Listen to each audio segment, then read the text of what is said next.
Tonight I'm going to talk about The Prey. It's what caught my eye and the reason I bought it. So it says, it's not human and it's got an axe.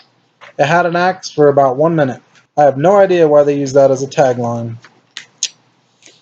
But that's just one of the many weird things about this movie. Now, this is not the first 80s movie where there's been a tagline that really doesn't fit the movie at all.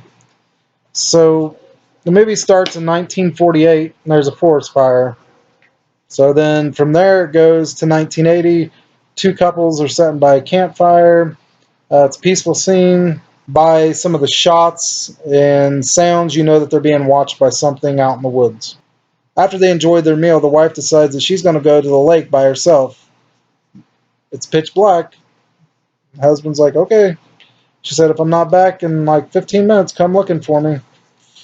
That's kind of weird, you know. As a husband, I'd be like, I don't think you're going into the dark woods by yourself. Without giving too much away, you think that you know what's going to happen. You think you know who's in danger, but it's actually the opposite. They did a good job of making you think one thing and flipping it, but it's still kind of silly.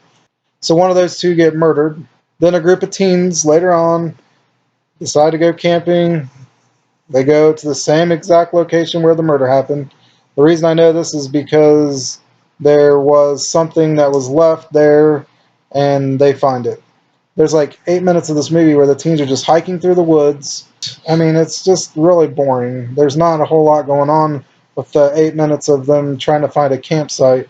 One of the girls, um, she's doing her hair or something, and she's like, "Oh, I'll catch up later. She's got to look good." And it really doesn't make any sense either. Just like the first sequence, this one doesn't make any sense either. She stays. They go ahead. She ends up trying to catch up with them. She can't find them, and this heartbeat starts happening, and you can hear some creepy music, and then she gets scared by birds. Okay. They finally get their campsite, and they build a fire, and one of the guys, he starts to tell a story. This part's pretty interesting because he starts to tell a tale about monkey's paw. That's cool if you're really familiar with the supernatural story called The Monkey Paw. It's a supernatural story by Arthur W. Jacobs, first published in England in 1902. In the story, three wishes are granted to the owner of the monkey's paw, but the wishes come with an enormous price. It's kind of like The Wishmaster, if you've ever seen that movie. You get your wish, but it's not exactly what you wished for. So I thought maybe they were going to use this and tie it into the story, but it really never does tie in at all.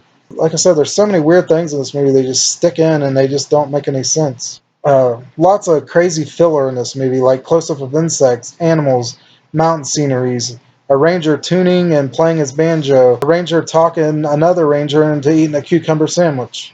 It's almost like the movie makers had an idea and they kind of knew where they wanted to go, but as they were making this movie, they knew they didn't have enough to make a full-length movie, so they just started making up stuff to fill in.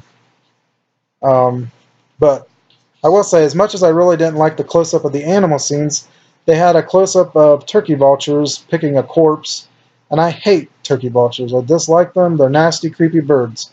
So that scene worked for me because it got under my skin. The death scenes are okay, but very dark. Hard to see what happens. After watching it, I really have no idea why the Jason wannabe creature is the way he is.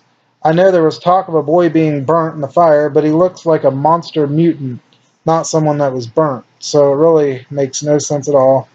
None of the movie makes any sense, but it is what it is. I would only recommend this movie if you collect slashers from the 80s, like I do.